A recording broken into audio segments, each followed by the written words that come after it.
Greetings and welcome to Unit 2, Section 1, Part B2, Great Thinkers and Reform Movements of the Industrial Revolution, 1800 to 1900. Our main concepts and questions we want to answer in pursuing this set of notes is what were the effects of urbanization and industrialization on the people of the industrial world, with a focus mostly on Great Britain and Western Europe. What new social, economic, and philosophical and political developments were a product of this industrial revolution? What reform movements developed in response to the Industrial Revolution, and what were they trying to reform? Were they successful?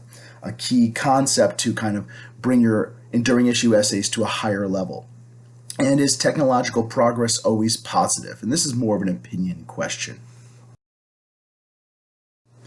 So when we last left off, we were talking about the Industrial Revolution and its new capitalist economy or industrial capitalist economies.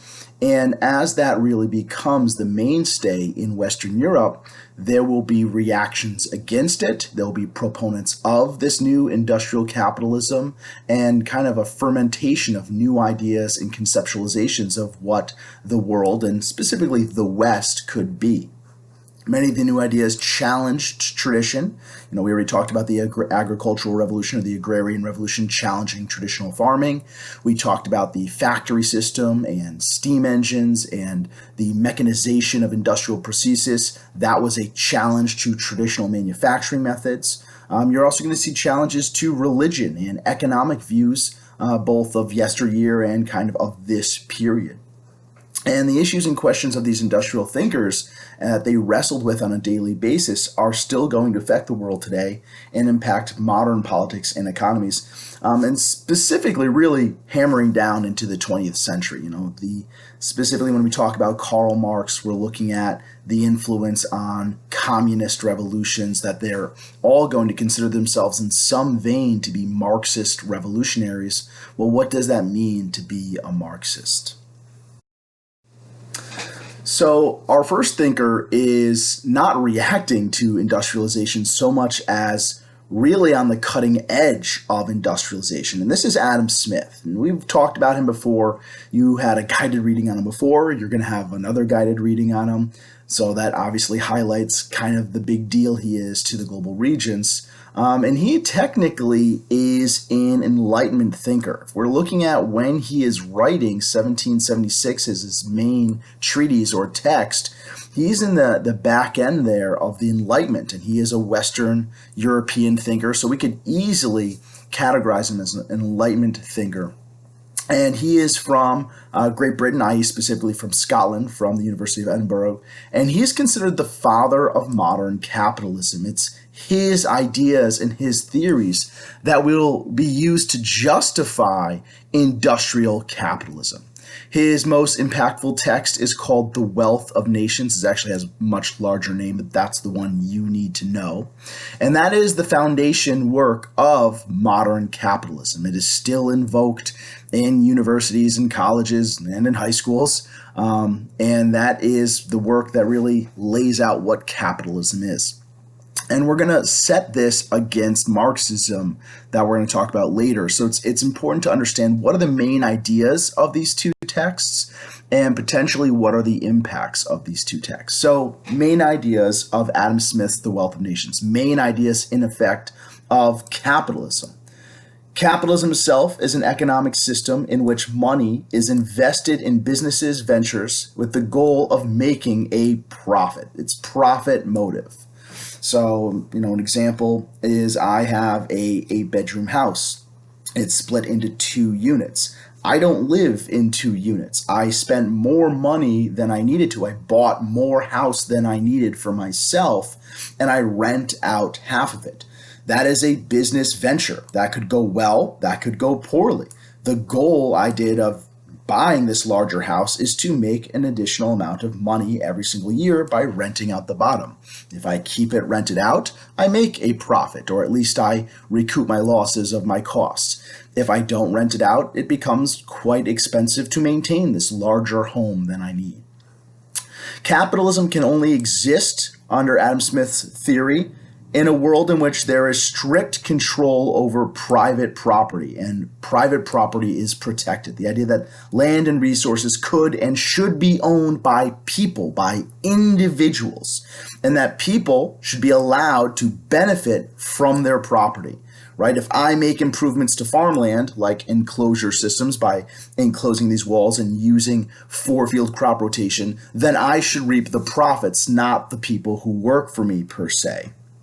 And Adam Smith's The Wealth of Nations says that capitalism can only work in a free market. Please star that, a free market system in which workers, resources, labor, and products regulate themselves. They don't have laws, they don't have government dictates or fiat. They regulate itself. The market itself is allowed to operate freely according to natural laws, right? That Enlightenment idea of natural laws. Specifically, Adam Smith calls out to the laws of supply and demand, that companies, back then joint stock companies for all intents and purposes, merchants, artisans, they will only supply that which is demanded. And this interaction of supply, what people are making, and demand, what people want to buy, will regulate production in a society in the most efficient way.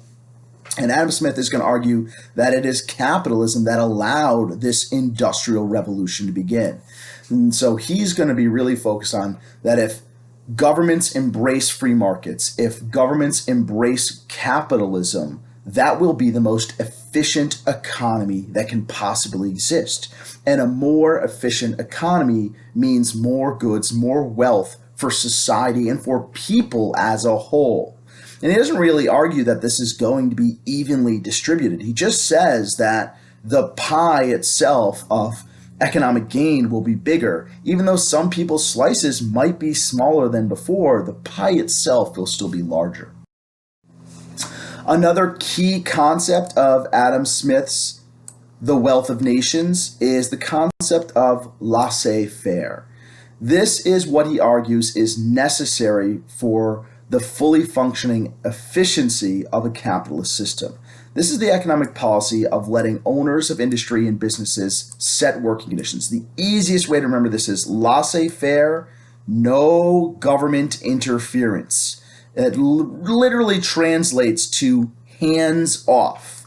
All right, the government should not make laws regulating business. The government should not interfere in the interaction of business. No regulations.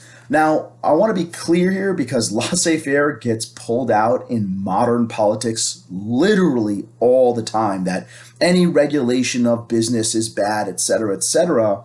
But we have to place ourselves in the world in which Adam Smith lived.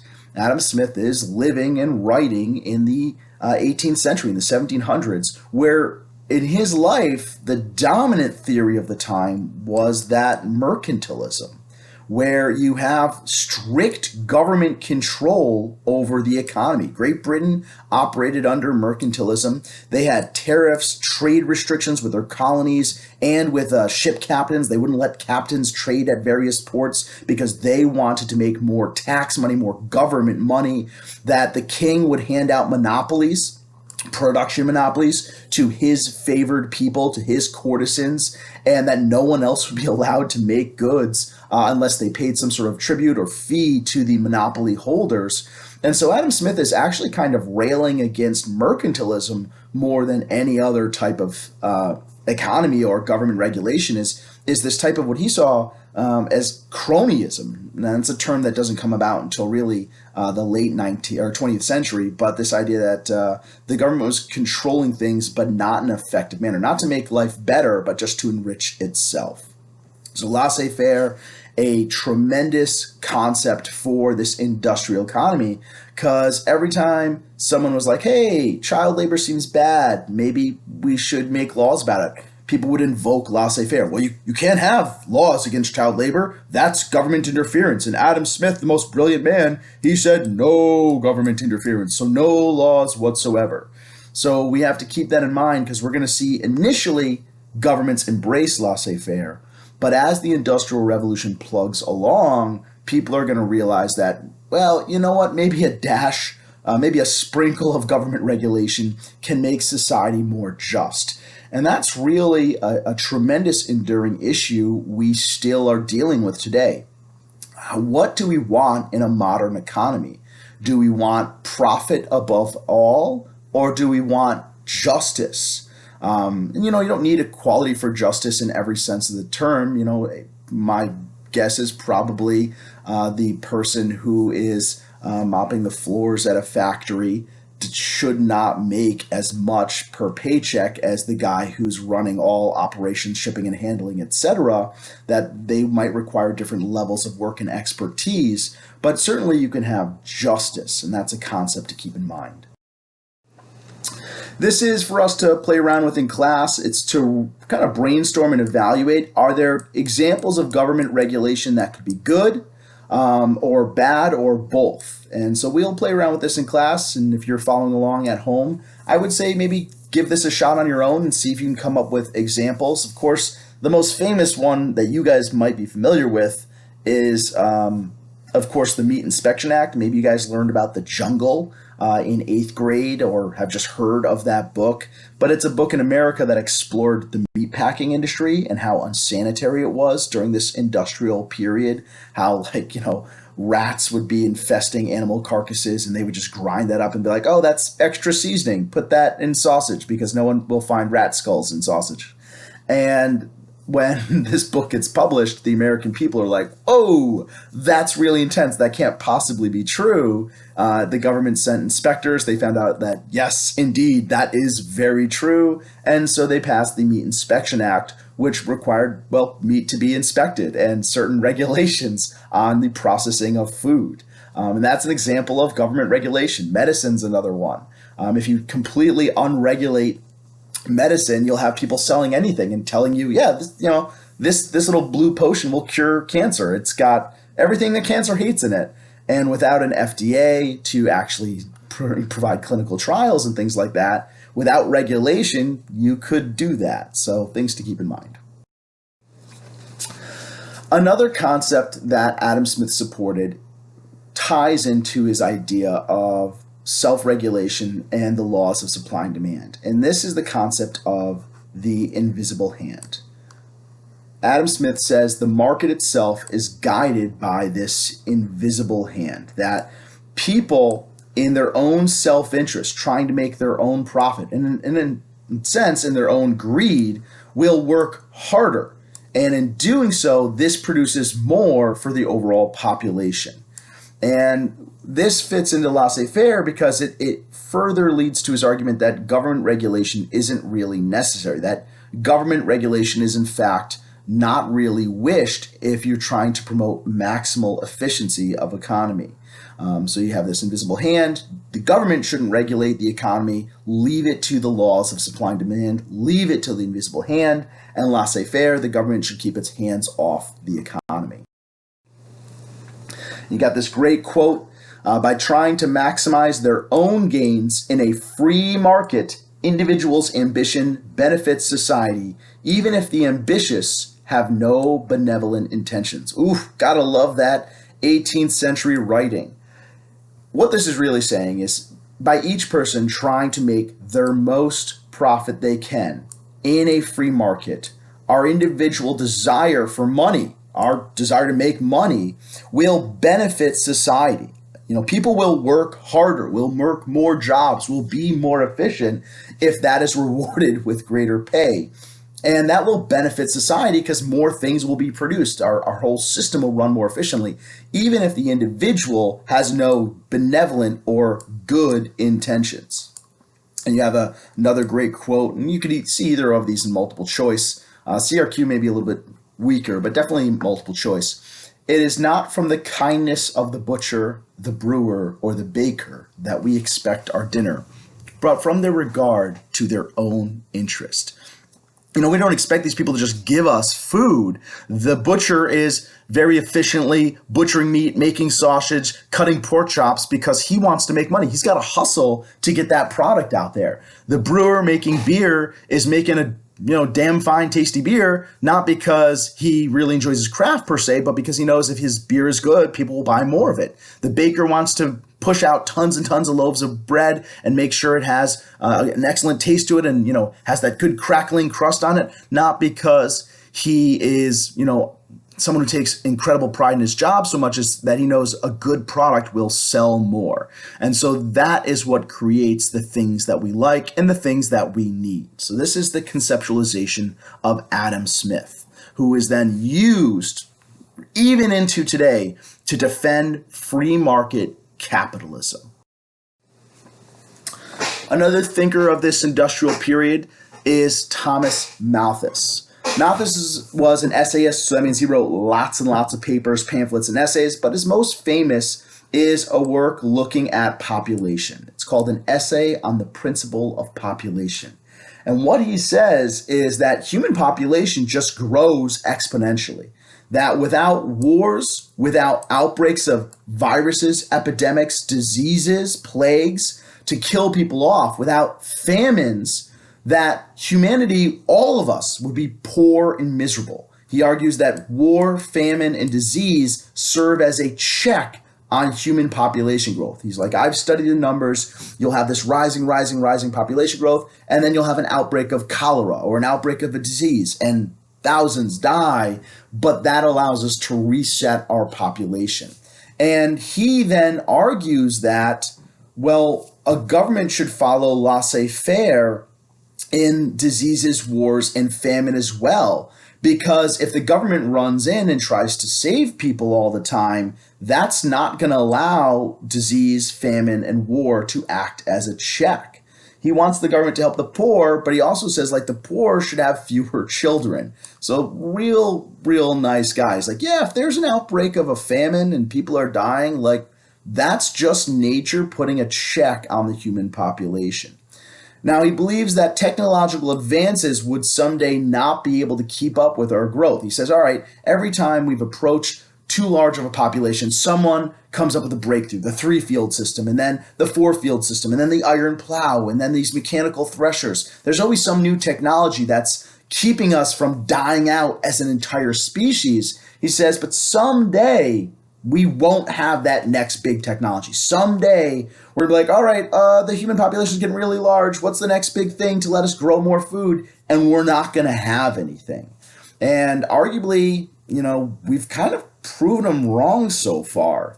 Specifically, we're going to talk about it later in the year. There's this thing called the Green Revolution in the 1950s that radically increased how much food production we have been able to make globally. This is a curve that kind of shows his concept. You have this growing population and then a steady amount of food production that does increase because of technology, but it doesn't grow as fast as the population does. And then you'd have a massive war breakout like the Napoleonic Wars, which killed, 50 million people across Europe or something along those lines. Not 50 million, that's way too high. I think it's like 23 million people it's estimated at. Or you'd have some great famine, you'd have, the Black Death, some sort of plague, and that acts as a check on population, and it would reset our curve. So you have Adam Smith, who's reacting against mercantilism and espouses the concept of industrial capitalism. You have Malthus, who's looking at this rising human population and kind of warning governments like, hey, there's a lot more people being born and living in Great Britain, and we have to be careful of that. We have to be careful not to intervene too much. And then you have another reaction to this industrialization of Great Britain and Western Europe, and that's called socialism. Now, socialism is a word that gets bandied around far too much in American politics by people that have really no idea what it truly is, and that's because socialism is kind of too big of a tent to fit things under easily. It's too big of an idea. There are so many variations of socialism that it becomes almost challenging to discuss it without people kind of flying off the handle. So we're going to just scratch the surface here because we're really going to spend our time with communism because it's the one that, you quite frankly see a little bit more often on the regions. So socialism itself is a system in which the means of production, distribution, and exchange should be owned or at least regulated by the community, i.e. the government. in some way by a government. This is, and I would like you to star this, developed as a reaction to industrial capitalism. As the industrial capitalists, as the investors and the factory owners and the landlords get richer and richer and richer, and more of the common people are stuck with those unskilled laborer jobs, child labor, meaning they never have an opportunity for education, really. There's this widening gap between the rich and the poor. And as we saw in our last night's notes, the lives of the poor were pretty darn terrible. And so this socialism is a reaction to that. They're like, all right, is there a way that the government or the community could control this industrialization and turn it towards good, to make it more just or equitable for society? Now, eventually, socialism splits up into a whole bunch of different political and economic views and movements. We literally have nowhere near enough time to go into all of them. We're really just going to focus on one or two. First one we're going to look at is utopian socialists. They believed in the Industrial Revolution. They believed in machines and factories as a way to produce more resources, to produce more goods. But they said that the best way to go about this, the most just and equitable, would be to create small industrial communities that share the resources and work together. That this still requires a capitalist class. You got to have your investors. And the big guy for utopian socialists was Robert Owens, a British guy. And he fervently believed that the Industrial Revolution and factories could benefit humanity if done right.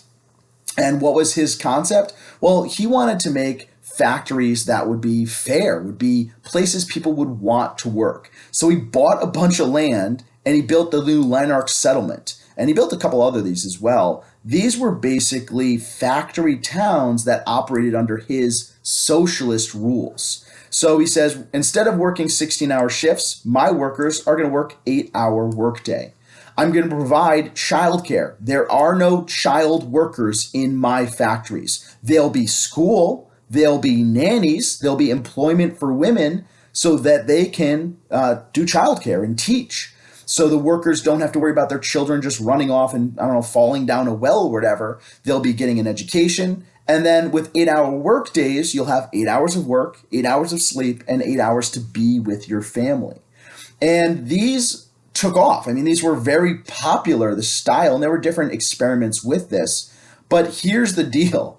They're not as profitable as someone squeezing the very life out of their workers.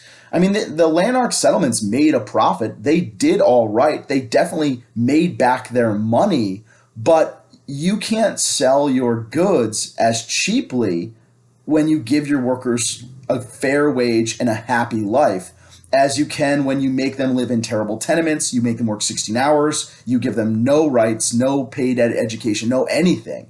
And because he couldn't compete in the open market, shortly after he himself passed away, the settlements basically fall apart because people just buy up the factories and start to run them as settlements and start to run them like regular factories. The Paris Commune, which takes place after the Franco-Prussian War in 1870, that's another example of this kind of supposedly utopian socialist where the people of Paris would vote their own government into power. And that also fails, basically, because it gets attacked by the own French government. But these are examples of early experiments in socialism. Now, of course, the most famous socialist is Karl Marx, which develops into Marxist socialism or communism or Marxism. There's a million names for it. I apologize. That's just the way of history. And so we're going to really dig into this because knowing this, recognizing Marxist writings is very important for the Global Studies Regents because, well, there's a ton of them. He wrote a ton of books and they are easily accessible by Regents writers. So let's dig into the history. Karl Marx and Friedrich Engels, Karl Marx is from Germany, Friedrich Engels was from Great Britain, wrote the Communist Manifesto. And by wrote it together, I mean Karl Marx wrote it. Friedrich Engels was the son of a very wealthy factory owner. He had lots and lots of money. He's the one that basically paid for Karl Marx's apartment, Karl Marx's writing equipment, Karl Marx's publishing equipment, and because he paid for everything, he got to put his name on the book. Star this, mas importante. They write this communist manifesto. They write lots of books, but this is the big one, in response to their study of history and to the terrible conditions of the Industrial Revolution. In 1848, the Industrial Revolution has been going on for almost a century. And, Karl Marx lives in Prussia. Germany didn't quite exist yet. He lives in Berlin. He lives in Paris for a while and sees the factories of Paris. And he also lives in Great Britain and sees the factories of Birmingham, Manchester, and London. And they see these terrible working conditions. Engels' father owned factories. He walked around the factory towns. He saw firsthand how miserable the lives of many of the workers were. And so they write this in response to the awful side of the Industrial Revolution. Main ideas of this text. 1, Karl Marx says all history is a history of class struggle. Throughout human history, there's always been the haves, the wealthy and powerful, and the have-nots. He says, all right, in the Roman Empire, you had the plebeians and the patricians. In the time of colonialism, you had slaves and the white Europeans who owned them. At all times, there have been those who had the wealth and power and those who were denied it. He says, during this time of industrialization, your wealthy are your capitalists, your bourgeoisie. They are factory owners, landlords, bankers, and they take this term that used to be, just the middle class, and they kind of wrap it up and they change it to be this class of wealthy people of the Industrial Revolution. That this is the social class that owns the means of production. They own the factories, they own the banks which can give out loan, they own the land, they're the landlords, and or the middle class that work for and defend capitalism. So there's this class versus our new working class, our unskilled laborers. Please write that in, unskilled laborers. Now you do have to know the specific Marxist words. You have to know bourgeoisie. You have to be able to recognize that this is this social class of the wealthy in the industrial setting under Marxism. And then the working class are called the proletariat. These are terms that the Regents does not need to define. So if they have a passage and they're talking about, the proletariat must rise up, and you don't know who the proletariat are, it's going to be very hard to get that question right. And a lot of passages will only refer to the working class as proletariat. So again, this is the working class, the proletariat, peasants, farmers, industrial workers, artisans, laborers, workshop people. They're the ones who do the work, but don't really get paid a lot. Whether they're skilled or unskilled, they're generally not paid enough to break out of this system. Second main idea of Marxist socialism or Marxism is that the Industrial Revolution had made class struggle much, much worse. Capitalists take advantage of workers to make profits, but because this is all done in the name of the free market, they don't have to feel guilty about it. Like if you're a lord in the 1300s and you kick all your peasants off the land and they're dying and starving in the winter, like you're going to feel bad because you owned all the land. Under capitalism, Marx says, well, technically you could just tell these working class people to go find another job. Like you're not necessarily kicking them out of anything. There's plenty of jobs out there. And you have kind of these political cartoons, tons of political cartoons. Organize and take the big bag, capitalist class.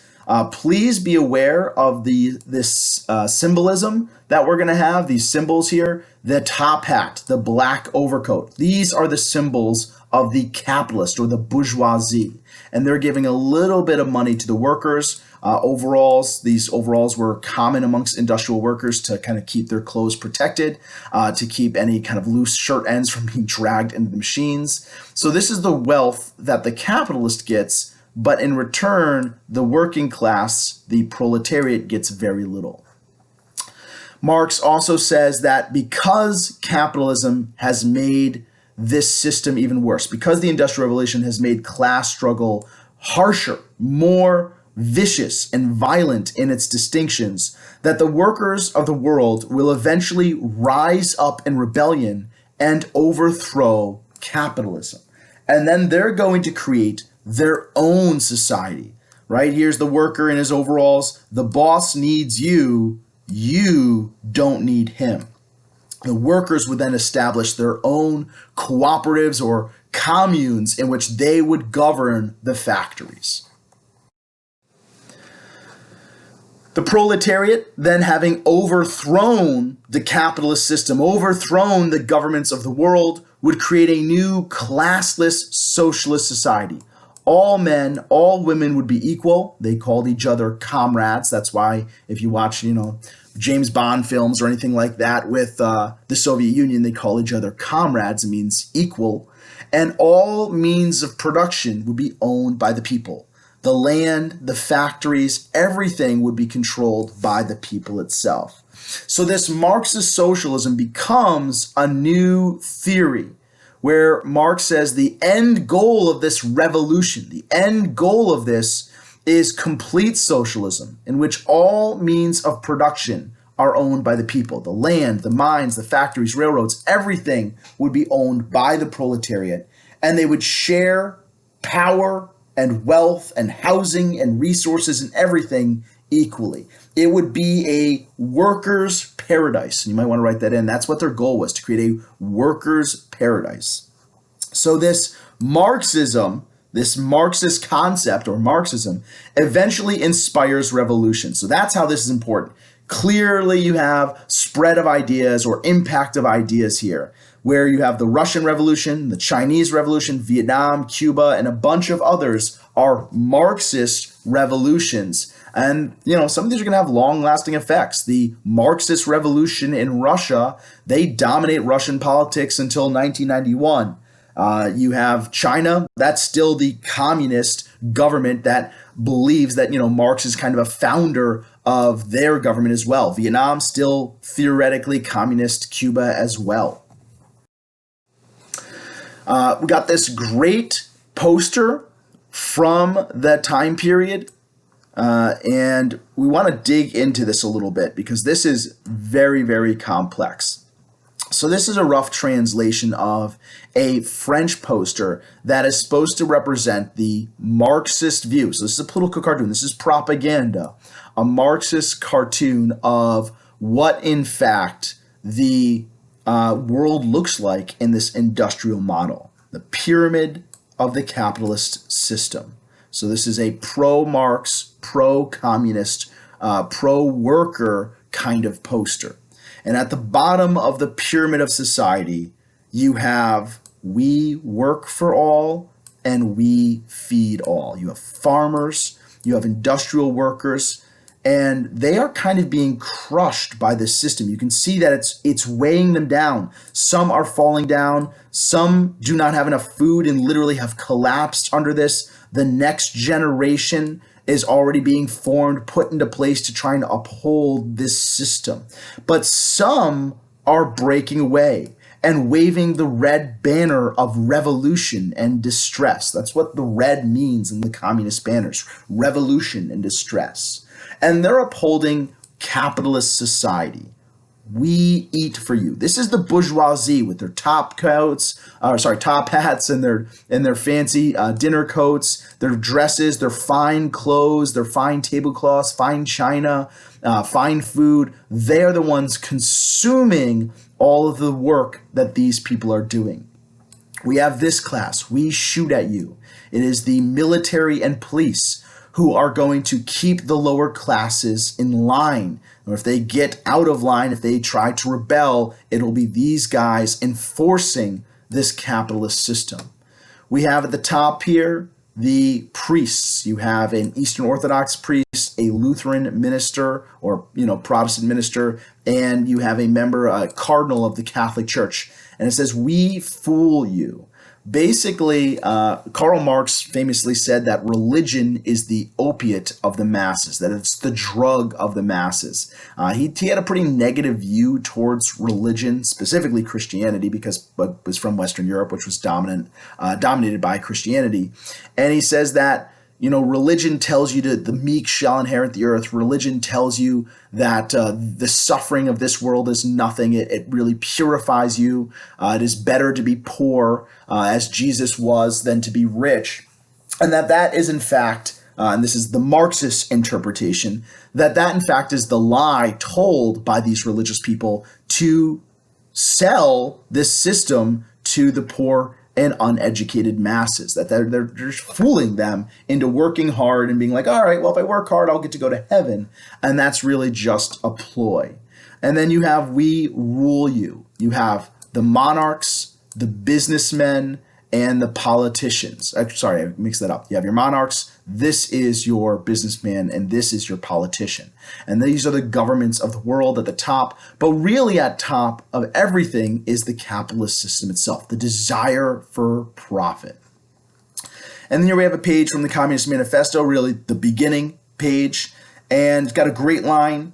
The history of society in the past is the history of class struggles. Right from the outset, he lays out that, good thesis statement, all of history is this history of class struggle. Freemen and slaves, patricians and plebeians, nobles and serfs, guild members and journeymen, in short, the oppressors and the oppressed, have always stood in direct opposition to each other. The struggle between them has sometimes been open, sometimes concealed, but always continuous, a never-ceasing struggle which is invariably ended either in a revolutionary alteration of the system or in the common destruction of the contending classes. In early historical epochs, we find almost everywhere a minute division of society into classes or castes, a variety of grades in social life. In ancient Rome, we find patricians, knights, plebeians, slaves. In medieval Europe, feudal lords, vassals, burghers, journeymen, and serfs. And in each of these classes, there were again grades and distinctions. Modern Burgos society, which arose from the ruins of the feudal system, was not wiped out the antagonisms of the classes, new conditions of oppression, new modes and forms of carrying on the struggle have been substituted for the old ones. The characteristics of our epoch, our age, the epoch of the Burgos, or bourgeoisie or middle class, is the struggle between the various social classes has been reduced to its simplest form.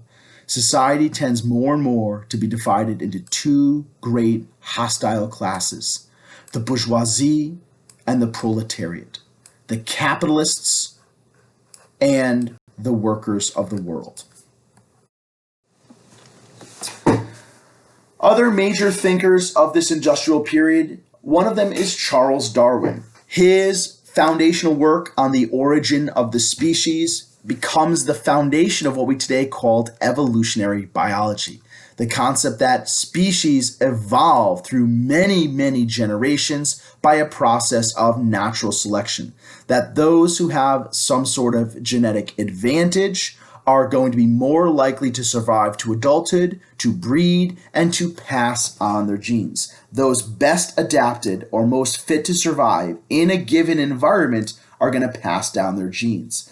And this book is in direct opposition to the church's teaching. So this could appear in enduring issues of tradition versus modernity. You definitely would see multiple choice talking about the conflict or the challenge between church and between science. You could see comparisons with this and like Galileo and other individuals.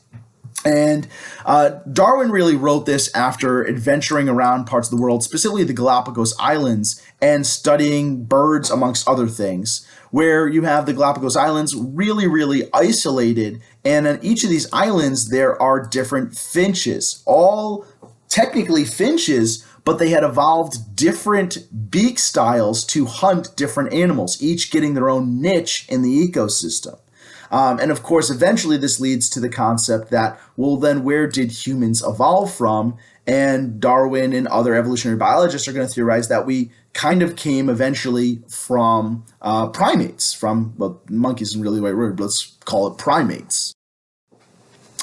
Now, why Darwin becomes important, why we're going to talk about him again and again, is a theory that he hated. People are going to read Darwin and say, okay, those most adapted, most fit to pass on their genes are better, right? And they're going to twist this idea of natural selection as something called social Darwinism, that humans, different ethnicities or races, and businesses that are strongest, are most adapted, are superior and have the right to exploit others. So this is social Darwinism. Other thinkers are going to take Darwin's theory of natural selection and the most fit and most adapted to survive and turn it onto humanity. And I want to be very clear, Darwin hated this. Get out of my house. He's telling these people to get the heck out. Laissez-faire, these businesses that use this to crush the working class. Eugenics, people that believe that some races were genetically superior to others. Darwin's like, no, I do not agree with this. But social Darwinism takes off in Europe because it was used to support various actions that the powerful in Europe supported. Classism. Why are some people poor and working in factories? Well, they are the least fit to survive. That class of unskilled laborers, that proletariat, they deserve to work miserable lives in the factory because they are least evolved.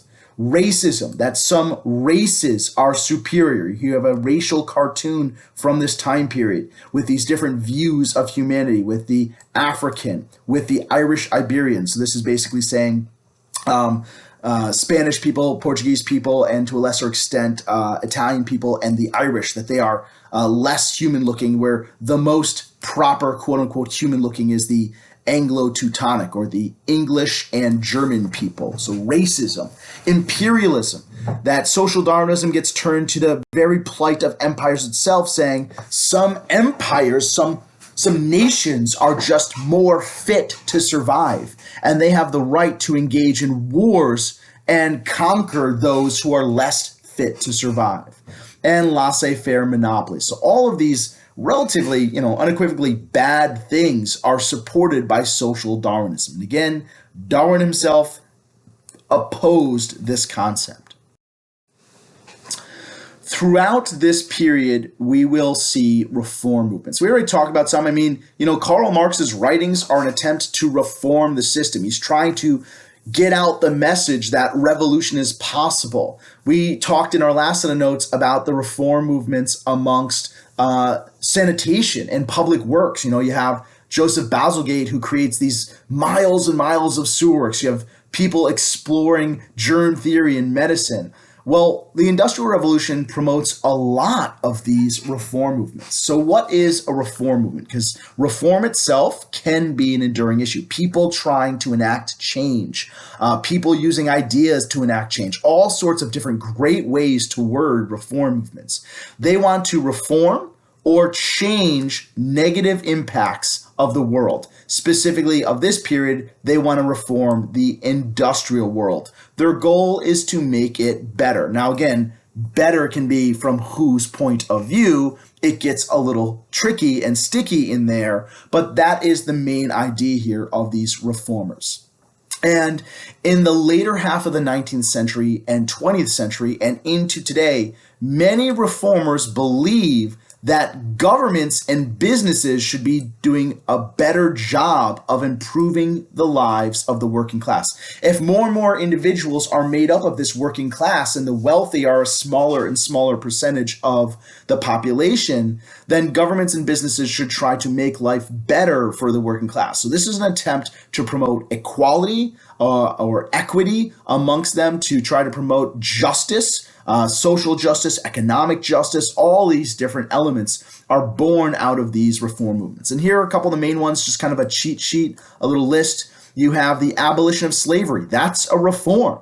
That is the desire to change society for the better, right? We talked about in Great Britain that happens in 1827 and 1833, respectively, with the passage of the Abolition Act of Slavery. You have the granting of universal male suffrage in Great Britain, that through a series of laws, more and more British men are allowed to vote, where they, remove property requirements. They allow Irish people to vote, until eventually you have most men in Great Britain get to vote. Eventually you have women's suffrage, that British women and later on French women and later on, et cetera, women in other countries, they are going to fight to vote as well. And in Great Britain, they get that right to vote in 1918 and 1928. In France, they don't get the right to vote until 1855, women. In America, we get it obviously in the early 20th century, shortly after Great Britain. You have a reform movement to create a type of public education. And you have childcare, healthcare, resources for the poor, sick, and infirm. And you have labor unions. So all of these are individuals cooperating. These are all great reform movements to talk about the enduring issue of cooperation. These are people coming together to try to make society better. And I definitely think that you will see this cooperation or this fight for justice, social justice, economic justice, whatever, as a recurring theme or, an enduring issue in our enduring issue essays, especially as we learn more and more about some of these different movements in history. So the most famous, highlight this one, is the reform movement from this period anyways, fighting against child labor, right? We talked about child labor. It was a reality of the Industrial Revolution. And just a tip, it's still a reality in many countries today. In Indonesia, in parts of Vietnam, Cambodia, Laos, in different countries, Nepal, Bangladesh, child labor is still a reality. But we're going to focus right now anyways on its reality in Great Britain and in parts of Western Europe and to a lesser extent America. So why was there child labor? Well, one, it was cheaper. You could pay kids a lot less. And since they don't need to be strong, the machines are doing all the hard work. The machines just need someone to watch them and manage them. So being able to pay these kids much less because, well, they're just children, I don't have to pay them as much, that makes more profit for the company. They had smaller fingers, hands, and bodies, which in some cases was tremendously advantageous. You have someone crawling underneath the machines to change out bearings or to grab scraps of cotton cloth so no product is wasted. It pays to be much, much smaller. You can feed them less. If it's a factory that is using basically child labor and the children also live at the factory, which was a thing, you can feed them a lot less than adults and they can do as much work. They're bullied easier. All right, if you're an adult man working at one of these machines and your boss comes and cracks you in the back of the head with a piece of wood, work harder, Bob. Bob might get fed up and throw a punch at the factory owner. A child, a small 9-year-old child, even if they get fed up and throw a punch, it's not going to be very much of a threat. You're not really worried about the children rising up and killing the factory owners. You can bully them. You can terrify them. You can keep them in line. And child labor was a reality because a lot of families needed this income. You saw that the cost of living, with everything being turned to money, with rent, with food, with everything, even with more food being produced by the agricultural revolution, that families had a harder time surviving without this income. So that is the historical circumstances. Now, the effects of this, how it's significant, is you have children as young as 7 and 8 working in mines, in mills, in factories. Mill is a common word they're going to use. It basically means factory, so just kind of know that. It's significant because these conditions were terrible. These are actually all primary source documents of just this horrific conditions of these skinny, pallid, hunched over children working long hours. They're working just as many hours as adults in many cases. They are uneducated. Children working in factories from the age of 8 will never have an education. It is impossible for them to get one, which means they're never going to develop skills. They're just going to grow up, if they grow up and don't die young, as more unskilled laborers. it perpetuates a cycle of unskilled laborers who have very few opportunities to ever make something greater than themselves. And I don't mean to, impugn factory work. It's tough, hard work. It needs to be done.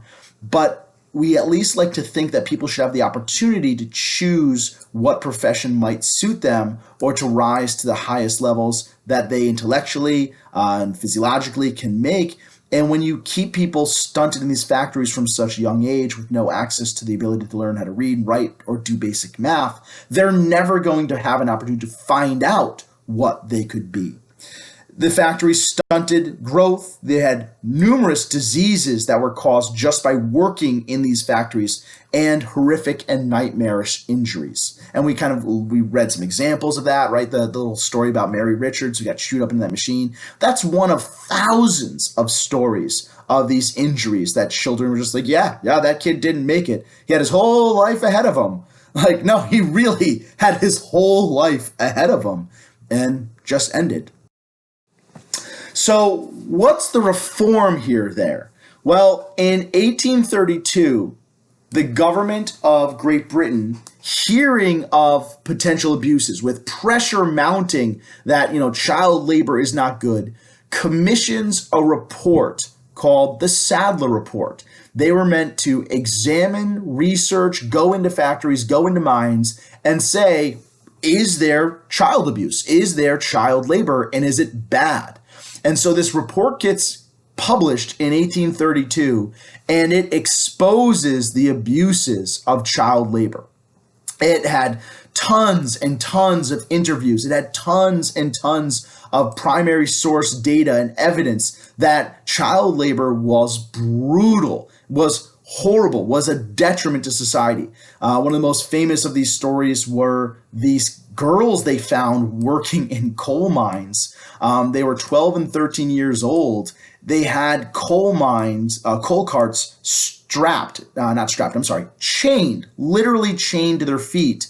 And these government workers who were investigating child labor go down to these mines and they find this girl and she doesn't even have clothes on. And that really horrified them. If you did your Victorian era reading, the Victorians were kind of super prudish about the unclothed body, et cetera, et cetera. And so the fact that this was a young teenage girl, two teenage girls down here in these mines without adequate clothing shocked them. And they're like, hey, how long have you been down here? I don't know, 5, 6, 7 years. It's hard to tell. I'm never really leaving this mine. It's always dark in the mine. What do? Well, they have these big 80 to 150 pound coal carts. They chain them on my leg and I crawl on my hands and knees in the tunnels and I bring the coal and the dirt to the surface for other people to shovel out. And that just was their life. That's all they knew.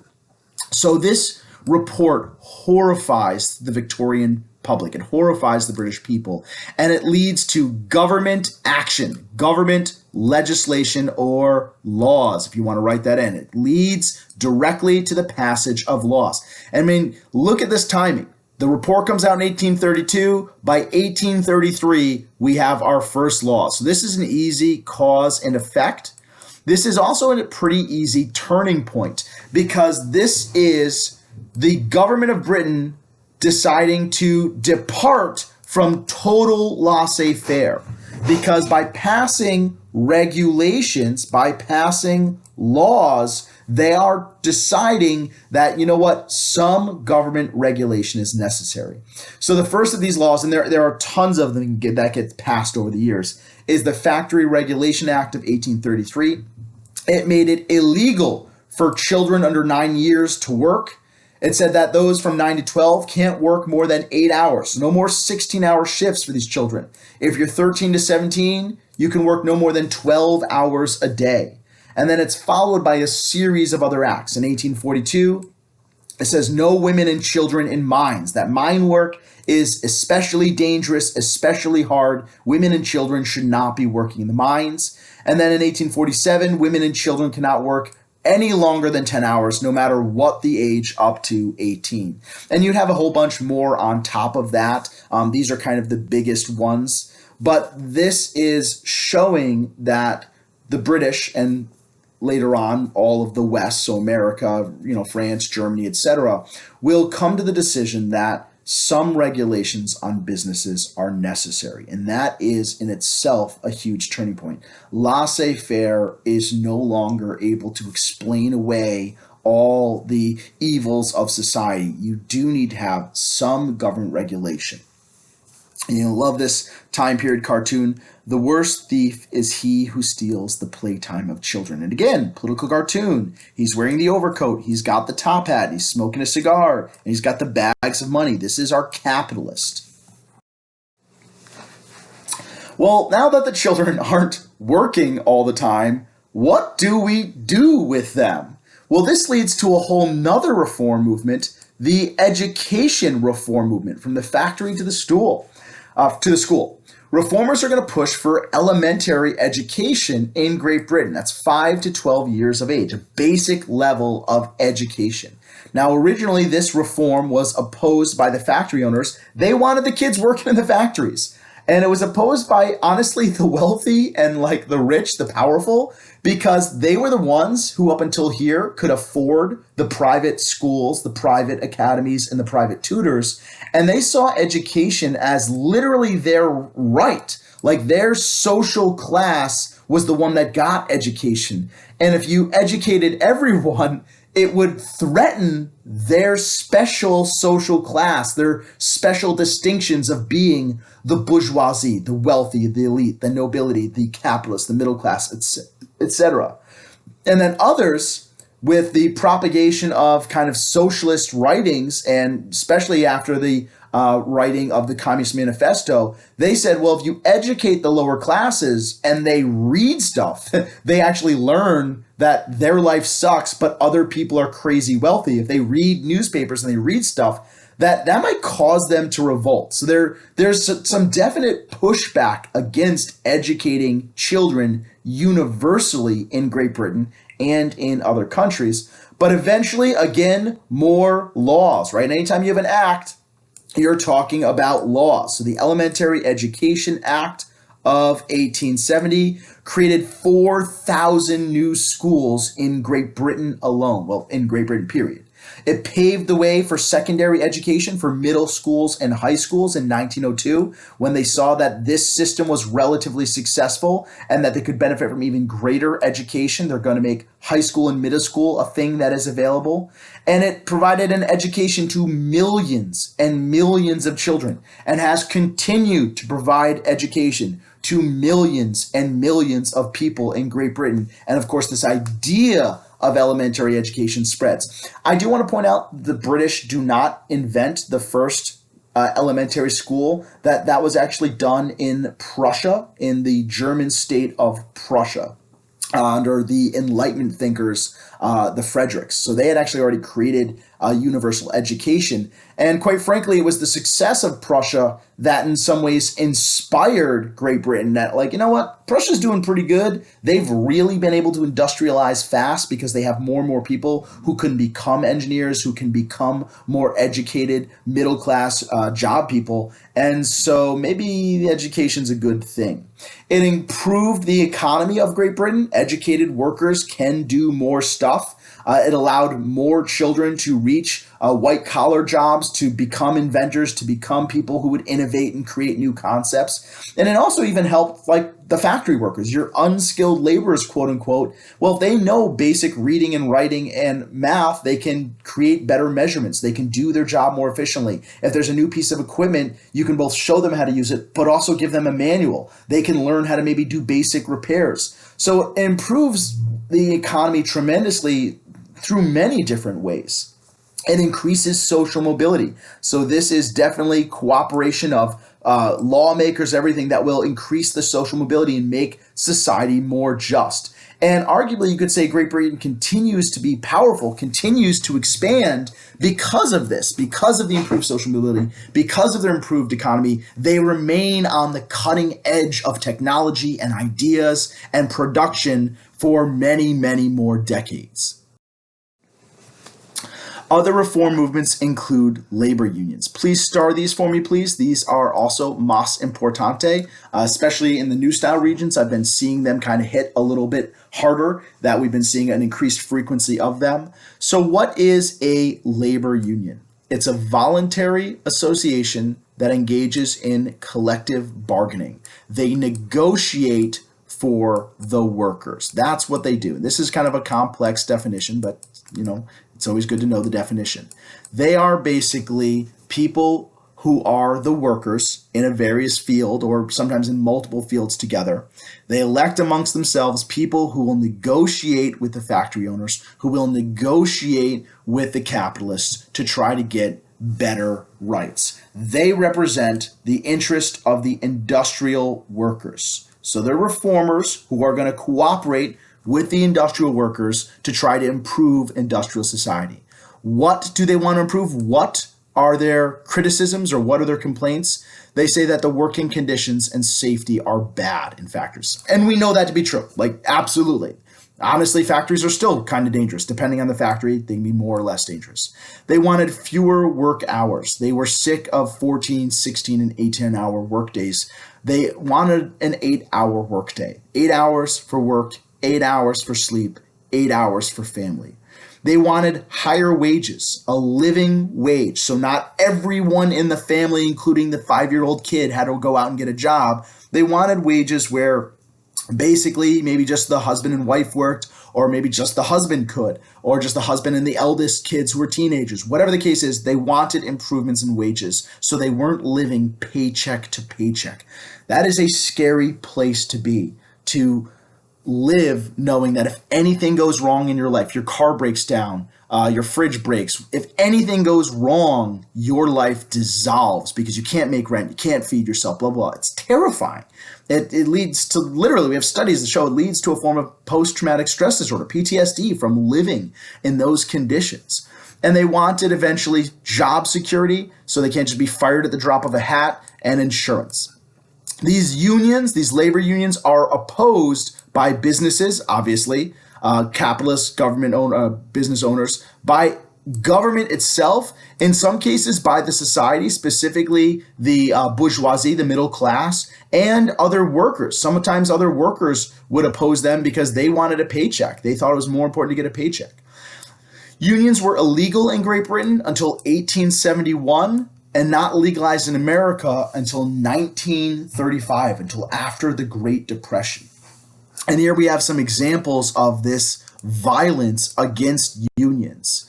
You have police agents actually shooting union people who were striking. You have the Lawrence Way, all right, lawmakers, police with the Billy Club beating up on the workers. They saw them as radicals. The government saw these guys as socialists trying to overthrow the system violently. And in some cases they were. There were some unions that were violent. They, blew up stuff. But most of the unions were not. They literally just wanted a fair paycheck and, not to be dragged into machines and die horrifically. How do unions get this stuff? How? They're going to use tools, specifically the strike. When they stop working, they'd also host rallies. They would do things like picket outside the businesses, and they would campaign. And eventually they would find their way into politics by saying, hey, the working class is the majority of the people.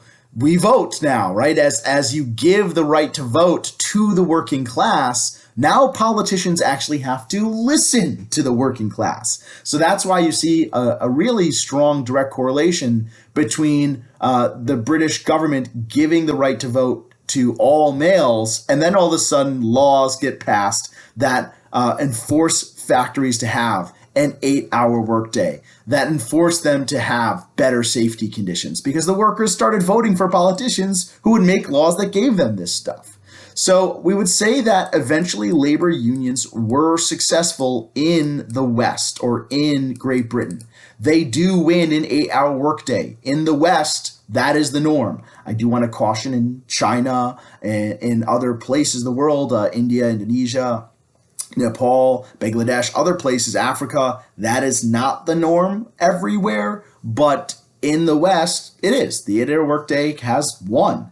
They arguably won living wages. That obviously is controversial in America and some parts of the world today. But they did, for their time period, win higher wages. They did win increased safety. While some factories are still pretty dangerous, I've worked in a couple of them, there are, emergency cutoffs. So if the machine grabs a piece of someone, one button will shut the entire system down. There are fire alarms. There are sprinkler systems in factories now. There are emergency exits. There are alarms that will open. There are emergency lights. You would have a factory fire, and if it was an electrical fire and it shorted out the electrical system, the whole factory would go dark. It doesn't matter if you have emergency exits. If no one can see and there's dangerous machinery all around, that doesn't help anyone. So now we have battery-powered emergency lights that I install in factories during the summers when I'm working.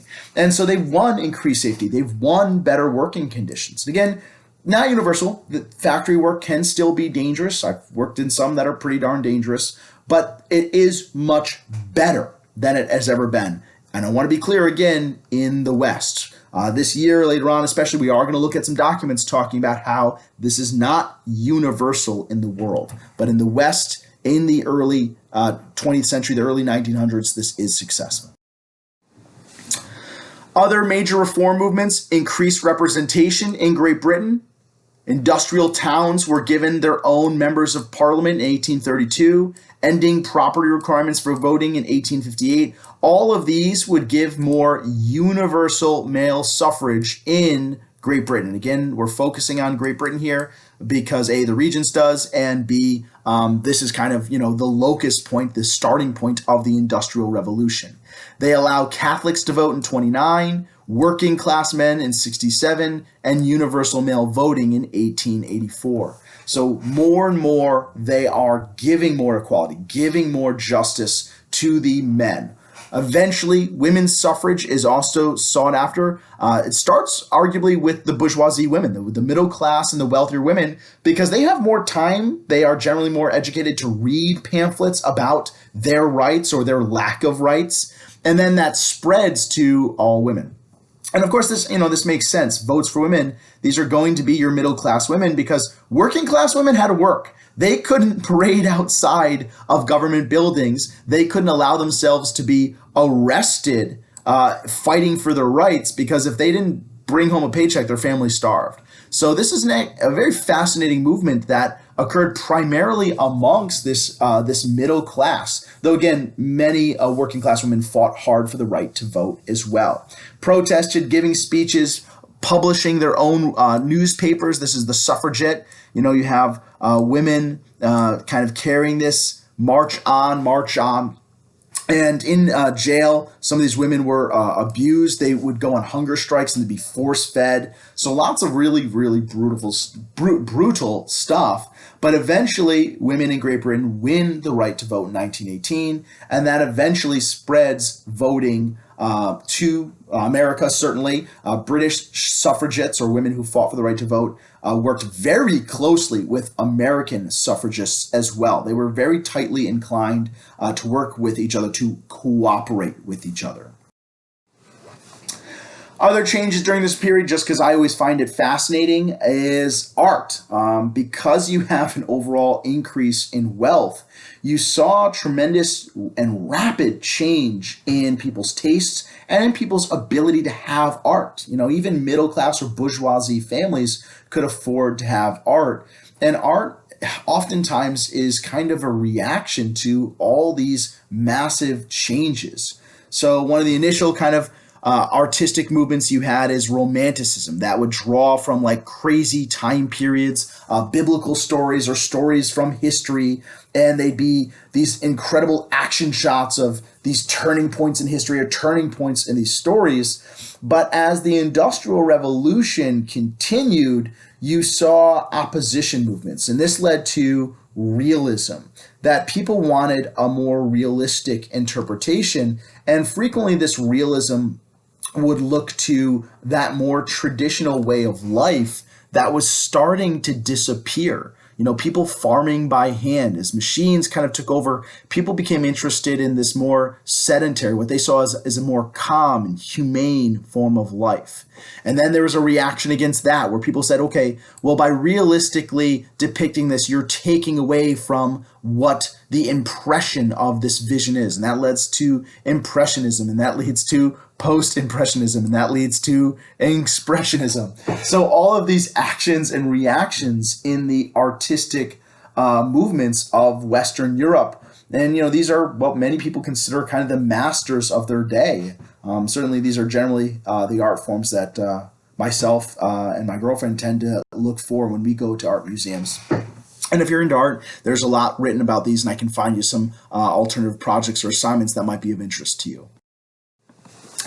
And I would argue a way that art and society has endured, has been an issue that has endured, is art continues to in some way involve criticism or critiques or reflect our modern societies. So these are specific pieces of art by a guy named Banksy, who is widely thought to be a British artist who uses stencils and spray paint to offer commentary on modern society.